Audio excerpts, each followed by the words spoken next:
Bağışlayan və mehriban Allahın adı ilə. Salam, əziz və hörmətli tamaşaçılar, hər vaxtınız xeyir olsun. Şiənin alimə xanımlar veşinə baxırsınız. Qadın məsələsinə 3 baxımdan yanaşmaq olar. Birinci baxış mənəvi və nəfsi təkamül yolunda bir insan olaraq qadının roludur. Bu baxımdan qadın və kişi arasında heç bir fərq yoxdur. Quranda Allah iman gətirənlər üçün Fironun xanımını misal vurur deyə buyuranda, Fironun qadını o zaman ki, insanlar arasında bənzəri olmayan, yaxud az olan üstün bir mömin kimi möminlərə misal göstərilir. İkinci baxış ictimai, siyasi, elmi və iqtisadi fəaliyyətlər sahəsindədir. İslama görə qadının elmi, iqtisadi və siyasi fəaliyyətlər yolu tamamilə açıqdır. Əgər kimsə qadını elmi işdən, iqtisadi, ictimai və siyasi fəaliyyətdən məhrum etmək istəsə, Allah hökmünün əksinə danışmışdı. Əlbəttə, qadın fizioloji baxımdan kişidən incə olduğuna görə bəzi zərurətlər mövcuddur. Üçüncü baxış isə qadına bir ailə üzvü olaraq olan baxışdır. Bu, hamısından ən əhəmiyyətlisidir. Qadının və kişinin hər birinin özünə məxsus təbiəti, ruhiyyəsi, əxlaqı və instinkti vardır. Əgər kişinin və qadının bu xüsusi keyfiyyətlərindən düzgün istifadə olunsa, kişi və qadın ailədə kamil, uyğun və münasib cütlüyü təşkil edəcəklər. Qonağımız isə dəyərli ilahiyyatçı Ülkər Muhamməddir. Salam Ülkər xanım, xoş gəlmişsiniz bir daha. Aleykümselam, xoş gördük sizlərə. Ötən verilişdə biz Ülkər xanım elə xanımlardan danışırdıq yenə ki, alimə xanımlardan mövzumuz bitməmişdi. İnşallah bugün o mövzu üzərində davam edək. Buyurun. İnşallah. Bismillahirrahmanirrahim. Bəli, biz bir neçə xanımın adını çəkdik keçən verilişimizdə və bir xanıma da işarə etmək istəyirəm ki, sonra inşallah sizin digər suallarınıza da cavablandırarıq Allahın izni ilə. Ümmü Əsəm adında bir xanım olub tarixdə ki, Şeyx Kuleyni Kafi kitabında və Seyyid Haşim Böhrani Mədunətil Məaciz, yəni Möcüzələr şəhəri adında olan kitabında rəvayət qeyd edib bu xanım haqqında və bu xanımın alimə olduğu da yenə də qeyd olunub ki, alimə idi və fəsahətli danışığı vardı və elmi ilə tanınırdı. Bu xanım bir gün Peyğəmbər sallallahu aleyhin yanına gəlir ki, ondan sual soruşsun, sualı olur və gəlir Ümmü Sələmənin evinə. Və gəlir xanım Ümmü Sələmənin yanına, Peyğəmbəri soruşur. Peyğəmbər evdə olmur və Ümmü Sələmə buyurur ki, Rəsulallah bir iş üçün çölə çıxıb, amma gələr, indi qaydar. Bu xanım Ümmü Sələmənin evində gözləyir, Ümmü Əsləm gözləyir, Peyğəmbər gəlir. Peyğəmbər gələn kimi Peyğəmbərə salam verir, ona bu cür cümlə ilə xitab edir ki, Ya Rəsulallah, atam anam sənə fəda olsun. Mən gəlmişəm, səndən bir sual soruşam. Həmin bu xanım buyurur ki, Ya Rəsulallah, mən asimani kitabları oxumuşam. Onları dərk etmişəm. Yəni, asimani kitablar burada Tövrat, İncil nəzərdə tutub. Yəni, alimə xanım olub, kitab mütaliəsi ilə məşğul idi. Mən deyir, bu asimani kitabları oxumuşam və bu nəticəyə gəlmişəm ki, bunu anlamışam ki, Peyğəmbərlər özlərindən sonra bir vəsi seçməlidirlər. Yəni, Peyğəmbər dünyasını dəyişəndən sonra mütləqdir ki, onun vəsisi olsun. Və sual edir ki, Ya Rəsulallah, sənin vəsin kimdir? Çünki mən o kitablarda görmüşəm ki, Musa əleyhissalamın vəsisi Yuşa bin Nun idi. Onu öz yerinə qoydu. İsa əleyhissalamın vəsisi Şəmun bin Həmun idi ki, onu öz yerinə qoymuşdu. Ya Rəsulallah, bəs sənin vəsin kimdir? Peyğəmbər sallallahu əleyh yerdən çınqıl daşları götürür və əlinin ovucunun içinə sıxır və həmin o daşlar ovucunun içində yumuşalır, toza dönür. Və onu verir Ümmü Əsləmə və deyir ki, hər kəs bu işi görsə, o məndən sonra vəsidir. Və bu xanım da alimə bir xanım idi və Əhl-i Beyti yaxından tanıdığı üçün üst tutur birinci kimin yanına? Həzrət Əli əleyhissalamın yanına. Və buyurur ki, ya Əli, sən Peyğəmbərin vəsisisən. Həzrət Əli əleyhissalam buyurur ki, bəli, mən vəsiyəm.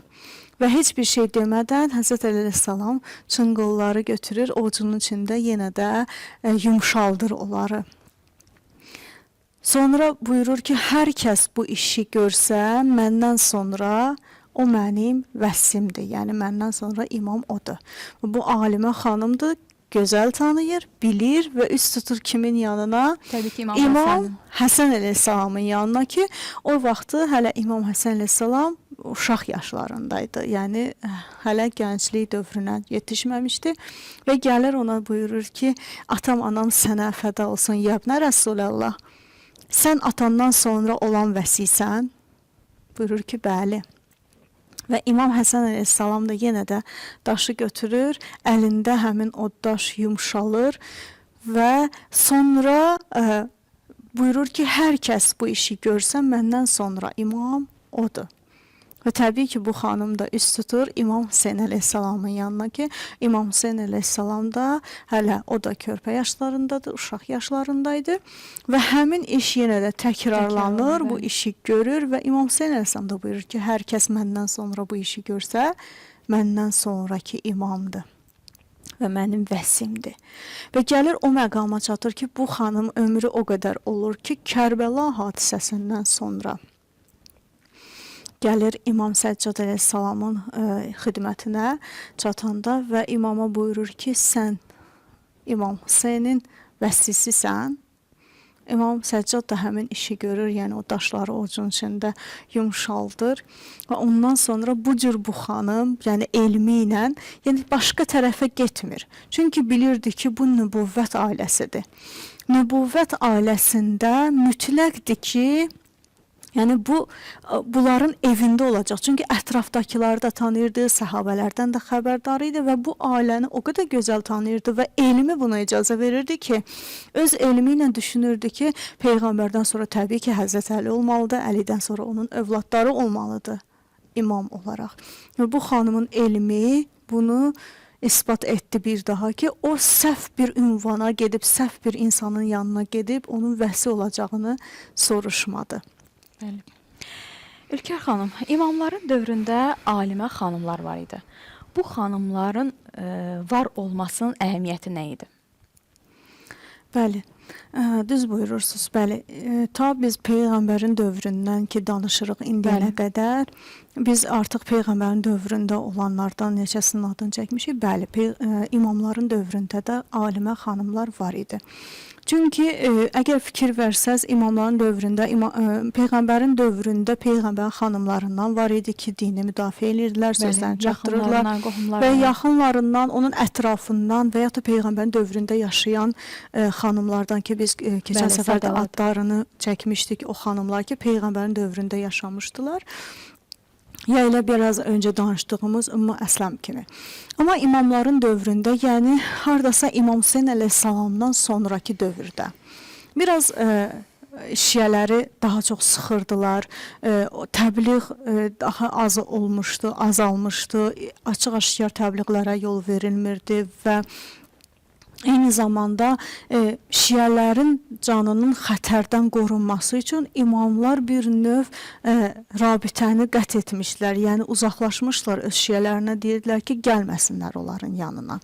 Və İmam Sadiq əleyhissalamın dövründə daha çox fiqh və kəlam elmi, yəni əqaid elmi inkişaf etmişdi ki, yəni bu imamların dövründə, yəni İmam Hüseyndən sonraki dövrdə ancaq xanımların vasitəsilə din çatdırıla bilirdi.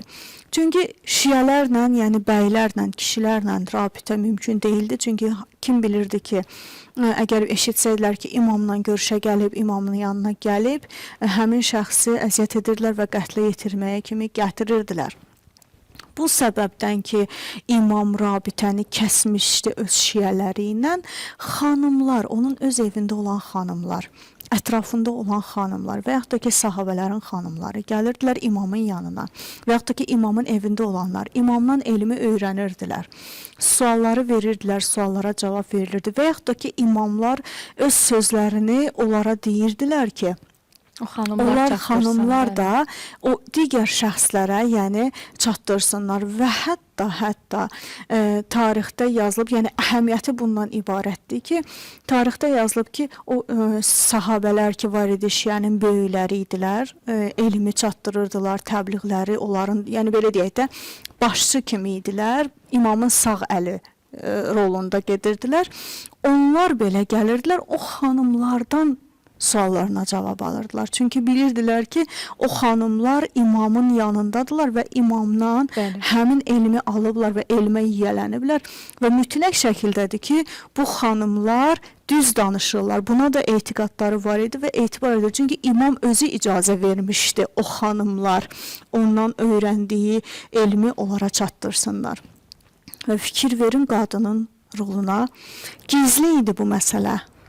Aşkarda değildi. Amma tarixdə bu qeyd olunub.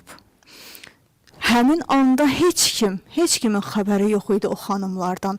Amma fikir verin, onların etdiyi işlər, onların əlamətləri, onların gördüyü bu xeyir iş ki, dinə bu qədər xidmət eləyiblər və imama xidmət eləyiblər, tədricən üzə çıxdı və bilindi ki, bu rolu gözəl şəkildə icra edən xanımlar olub. Ki, o xanımlar özləri elm sahibi olublar, yəni imamdan elm alıblar ki, həmin imamın sözlərini ətraflarına çatdırsınlar. Bəli. Ülkə xanım, bəs imamların xanımlarının və qızların arasında alimə xanım olub? Bəli. Bəli, elə biz əvvəldən başlayaq. Elə bizim, belə deyək, həmişə dilimizə gətirdiyimiz elə İmam Əli əleyhissalamın qızı Həzrəti Zeynəb. Birinci o xanımlardan. İmam Əlinin qızından başlayaq inşallah. Bəli. Yəqin ki, çoxdur. Sonra elə bizim ən çox adını zikr etdiyimiz Həzrəti Məsuma, İmam Kazım əleyhissalamın qızı. Təbii ki, bu xanımlar ki, məsum idilər, bunlar daha çox tarixdə belə deyək, adları zikr olunub. Digər övladlarından da var idi ki, onların adları zikr olmayıb. İnşallah bugün onlardan bir neçəsinin adını zikr edək. Ümmü Əhməd adında bir xanım olub ki, İmam Musa bin Cəfərin xanımlarından idi, bəli, xanımı olub və o ləyaqətli xanım idi. Eyni zamanda İmam Kazım əleyhissalam, yəni İraqa səfər edəndə və artıq vida səfəri idi bu.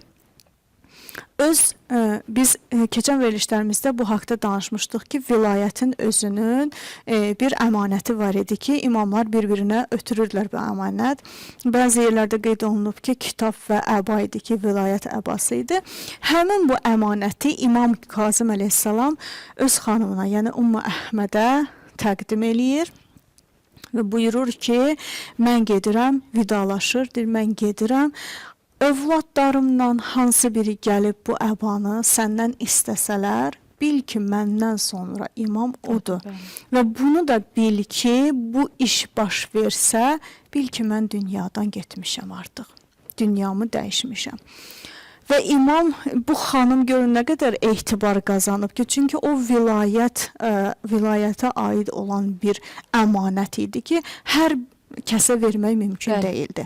Etibar etmək mümkün deyildi. Ola bilərdi ki, bundan suya istifadə edərlər və sahibi olmayan şəxsə təqdim edərlər ki, zahirdə güya imam odur.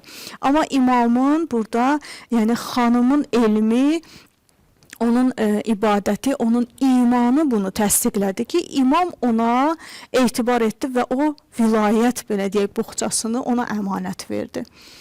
Və bir müddətdən sonra İmam Rıza əleyhissalam gəlib və həmin əmanəti Ümmü Əhməddən istəyir. Və Ümmü Əhməd bu xəbəri eşidəndə ağlayır, nalə edir. Hamısı soruşur ki, nə xəbərdir, nə olub? Deyir ki, bəs İmam Kazım əleyhissalam mənim mövlam, mənim seyyidim, qəlbimin munisi dünyasını dəyişib. Bəli. Dedilər ki, bəs hardan bilirsən? Bu, yəni hadisəni nəql edir ki, yəni imam özü bu sözü işlətmişdi. Və həmin Ümmü Əhməd imamın yəni vəfatından, yəni şəhadətindən sonraki İmam Rıza əleyhissalamın yanında qalır və imamla bərabər olur. Və bir rəvayətə əsasən də həmin Əhməd, çünki Ümmü Əhməd deyirdilər, yəni oğlunun adı ilə çağırırdılar bu xanımı. Həmin bu Əhməd bin Cəfər, bəli, keçən səfər bunu biz izah etmişdik. Həmin bu Əhməd bin Cəfər, həmin Əhməddir ki, hal-hazırda İranda Şah Çıraq deyərək bir ziyarətgah var, orada dəfn olunan həmin Əhməddir. ki, İmam Musa Kazımın övladlarındandır. Yəni İmam Rza əleyhissalamın qardaşı. Bəli, İmam Rza əleyhissalamın da qardaşı. Necə olub ki, gəlib bura çatıb? Tarix yazır ki, Əhməd bin Cəfər qardaşı İmam Rızanın şəhadətini eşidəndən sonra, çünki istəyir qardaşının qisasını alsın, onun qanını tələb etsin və üz tutur gəlir Xorasana, yəni indiki Məşəd şəhərinə gələndə Qum yaxınlığında onu mühasirəyə alırlar və həmin vaxtı Məmunun adamları ilə üz-üzə qalır, yəni ordusu ilə üz-üzə qalır və müharibə baş verir. Yəni onun ordusundan çoxları qətlə yetirildiyinə görə bu şəxs üz tutur Rey şəhərinə və Reydən də Şiraza ki, həmin bu hal-hazırdakı ziyarət ziyarətgah ki olub, yəni belə deyək möminlərin pənah yeridir, İmamzadədir, çünki imam övladlarından idi və Şirazda qalır və orada da vəfat edir və eyni zamanda da orada da onu dəfn edirlər. İndi də məşhur ziyarətgahlardan biridir ki, adı Şah Çıraqdır, çünki Şah Əhməd deyə məşhur idi həmin şəxs. Yəni bu xanım bu cür övlad yetişdirmişdi ki, imamına sadiq idi və imamının intiqamını almaq üçün yola çıxır. Bu yolda cəhd edir və eyni zamanda qardaşlıq borcunu bir növ yerinə yetirir. Və yaxud da ki, Ümmü Əbeyha binti Musa bin Cəfər adında bir xanım olub ki, o da alimə xanımlardan idi. Sonra Ümmü İshaq olub, Fatimə binti Hüseynin anası. Yəni İmam Hüseyn əleyhissalamın qızları çox olub, qızlarından biri də adı Fatimə idi. Ümmü İshaq həmin o Fatimənin anası idi ki, tarixdə adı nəqd olunub və xanımın elmi, ibadəti və imanı, imamına sadiqliyi tarixdə gəlib, qeyd olunub. Və bəzi yerlərdə də qeyd edirlər ki, həmin bu Ümmü İshaq İmam Hüseynin yox, İmam Həsən əleyhissalamın xanımıdır. Belə bir qeyd də var tariximizdə ki, yəni hər iki halda hansı imamın xanımı olursa olsun, fərq etməz. İmam xanımlarından idi, imam əyalından idi və imamın etibarını, etimadını qazanmış alimə xanımlardan idi. Bəli. Ülker xanım, Ümmü Davud kim idi? Ümmü Davud. Bəli, Ümmü Davud adını bəlkə də çoxları eşidər və hətta gözəl bir rəvayət var bu xanım haqqında ki, istəyirəm elə onu zikr eləyim sizlərin xidmətinə. Ümmü Davud Abdullah bin İbrahimin qızı olub və İmam Sadiq əleyhissalamın süd anası olub bu xanım. Və adında ixtilaf var. Bəziləri deyir ki, bu xanımın adı Həbibə olub, bəziləri də deyir ki, Fatimə olub. Adında ixtilaf var. Amma İmam Sadiq əleyhissalamın süd anası olmağı qaçılmaz. Yəni bu doğrudur. Bu xanım bir nəqlə əsasən, yəni bu isbat olunmuş bir şeydir. Bizim böyük alimlərdən İbn Tavus, İbn Tavusun nənələrindəndir bu xanım. Yəni gedir çıxır İmam Həsən əleyhissalamın nəslinə. Bu xanımın haqqında hətta adına dua var ki, bu dua Ümmü Davud deyə tanınan bir duadır. Və bu duanı çox alimlər təsdiq ediblər və öz kitablarında nəql ediblər bu haqda. Və İbn Babəvi Qummi, Şeyx Tusi, Seyd bin Tavuz özlərinin kitablarına, yəni mötəbər sənədlə bu duanın təsirindən, zülmdən qorunmaq üçün, hacəti almaq üçün, yəni Allah tərəfindən mühafizə olmaq, yəni hər bir belə deyək müşkilə, dərdə, dəva kimi bu duanı təqdim edirlər ki, yəni bu dua çox gözəl duadır ki, Ümmü Davud adı ilə tanınır, yəni həmin bu xanımın şərəfinə belə deyək. Və bu necə baş verir? Ümmü Davud özü nəql edir ki, mənim, yəni onun öz dövründə Mənsur Dəvanəqi öz ordusunu Mədinəyə göndərir və Mədinəyə göndərəndən sonra Muhammed bin Abdullah bin Həsən Musanna ilə müharibə edirlər. Mənsur Dəvanəqi. Və burada Mənsur Dəvanəqi qalib olur, yəni onları qətlə yetirir və Mənsur Dəvanəqi Seyidlərdən əsir götürür. bir neçəsini əsir götürür və Davud da onların içində olur. Yəni həmin bu xanımın Oğlu. övladı. Bəli. Oğlu da onların içində olur və bunları Bağdada aparırlar. Əsir olaraq Bağdada aparırlar və onu orada zindana salırlar. Bir neçə il keçir, bu xanım dualar edir, yalvar, yaxar edir, Allahla münacat edir, oğlundan xəbər ala bilmir. Çox nigaran olur, hər gün ağlayır. Və bəziləri, xanım özü nəql edir ki, bəziləri hətta övladının öldüyünü də demişdilər ona, bəziləri deyirdilər, yox, sağdır. Yəni, bu cür söhbətlər gəzirdi bu ətrafda, amma xanım bilmirdi nə etsin. Günlərin bir günü bu xanım İmam Sadiq əleyhissalamın yanına gedir. Və İmam Sadiq əleyhissalama görüşə gedir. Və görüşən zaman İmam Sadiq ilə danışır, onunla həl-əhval olur, onu görür, xoşhal olur. Necə olmasa süd anasıdır imamın. Və xanım deyir ki, mən istədim, evi tərk edim, gedim. İmam buyurdu, Davuddan nə xəbər? Deyir, elə ki, Davudun adını eşitdim, göz yaşlarımı saxlaya bilmədim. Dedim ki, yəbnə Rəsulallah, sənə fəda olum, bəs Davuddan xəbərim yoxdur. Bilmirəm, hardadır. Deyirlər, Bağdaddadır, onu bəs zindana salıblar. Bilmirəm, nə edim. Sənin ondan xəbərin var? İmama belə müraciət edir. Və imam buyurur ki,